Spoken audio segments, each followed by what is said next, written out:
Bonjour à tous et bonne année pour cette première émission de l'autre direct de l'année 2016. On est actuellement au conseil régional où est en train d'être élu Laurent Wauquiez. Il vient juste d'être élu et où son exécutif va être dévoilé. Et on est avec celui qui devrait, selon toute vraisemblance, être le premier vice-président, Étienne Blanc. Bonjour. Bonjour. Alors, c'est quoi le grand chantier de cette rentrée? C'est d'abord de faire élire l'exécutif et Laurent Wauquiez, ou c'est surtout celui de réussir cette fusion qui peut être peut-être plus compliquée que prévu? Alors, il y a deux choses. Il y a d'abord le fonctionnement de l'Assemblée. Il faut qu'elle soit présidée et que l'exécutif ait un président. Donc ça, c'est l'élection de Laurent Wauquiez. Ça sera aussi l'élection des 15 vice-présidents qui l'accompagneront et qui constitueront l'exécutif. C'est un moment évidemment important parce que c'est le centre de décision et le centre opérationnel qui est désigné aujourd'hui. En second lieu, il va y avoir l'élection de la commission permanente.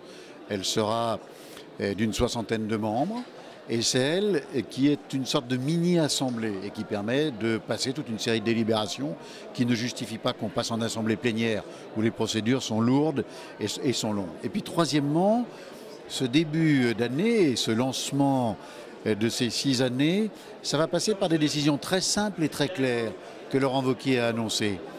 D'abord une gestion très rigoureuse qui passe par l'exemplarité des élus, moins 10% de leurs indemnités, moins 10% de membres de la commission permanente par rapport au maximum. Et puis très rapidement, toute une série de décisions d'organisation, décisions structurelles, réorganisation de services, réaffectation de moyens, réorganisation pour faire des économies substantielles.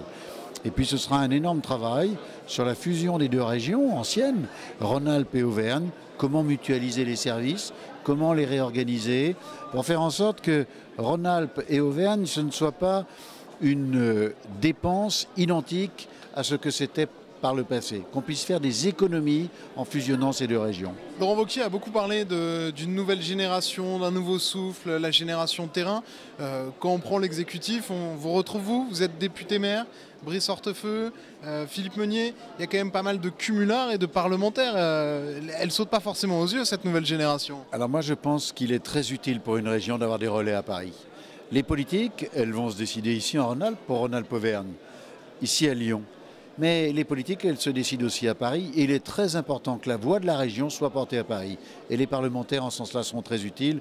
Les Auvergnats et les Rhône-Alpins vont s'en apercevoir rapidement.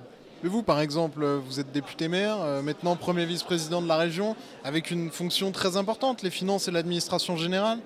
Ça peut être chronophage. Comment vous allez faire, vous tous qui êtes en situation de cumul des mandats, pour être à temps plein à la région? Alors moi, d'abord, très rapidement, j'abandonnerai un mandat. Je suis en train de discuter avec ma famille politique pour faire le choix du mandat que j'abandonnerai.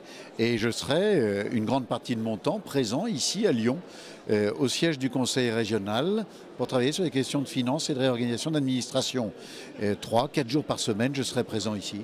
La question se pose aussi pour Laurent Wauquiez. Est-ce que vous pensez qu'il peut arriver à être numéro 2 des Républicains, député, président de région? Il y a des cerveaux qui sont bien construits et brillants qui permettent de faire plusieurs choses. Et vous en avez d'autres qui sont peut-être un peu moins bien construits, qui passent beaucoup de temps et qui sont peu efficaces. Pour travailler avec Laurent Wauquiez, en très peu de temps, il pèse très vite sur les choses. Je préfère cela à une situation de non-cumul qui délaierait un peu les choses. Voilà, il est efficace en peu de temps, il a des idées très très claires. Je crois qu'il l'a très bien démontré tout à l'heure dans son discours stratégique sur l'avenir de Rhône-Alpes-Auvergne. Vous, dans cette nouvelle équipe, vous êtes le père Fouettard, puisque vous allez devoir trouver 300 millions d'euros. Vous allez les trouver où? Alors d'abord, je l'ai dit tout à l'heure, dans la mutualisation des services, nous avons énormément de choses à faire. Il y a une redéfinition des politiques qui est à faire. Il y a des politiques qui n'ont pas été efficaces, qui n'ont pas été opérationnelles. Qu'est-ce que vous refaites alors?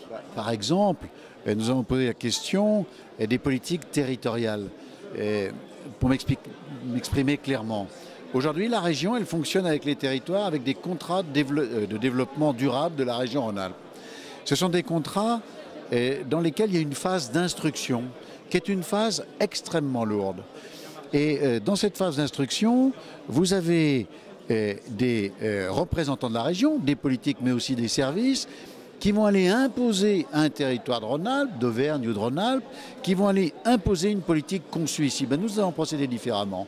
C'est-à-dire que nous allons travailler avec des communautés de communes, nous allons travailler avec des départements et nous allons faire en sorte que l'instruction des dossiers elle se fasse localement, qu'il n'y ait pas de doublon avec l'instruction régionale. Et là, je peux vous assurer que ce sont des chargés de mission, des emplois de cabinet et des emplois d'administration et de service que l'on peut réorganiser, parfois même remettre en cause. Bon, et du coup, en Auvergne-Rhône-Alpes, le changement, c'est maintenant? Le changement, c'est maintenant, c'est immédiat, c'est parti. Et dès ce soir, nous sommes au travail pour construire une belle région.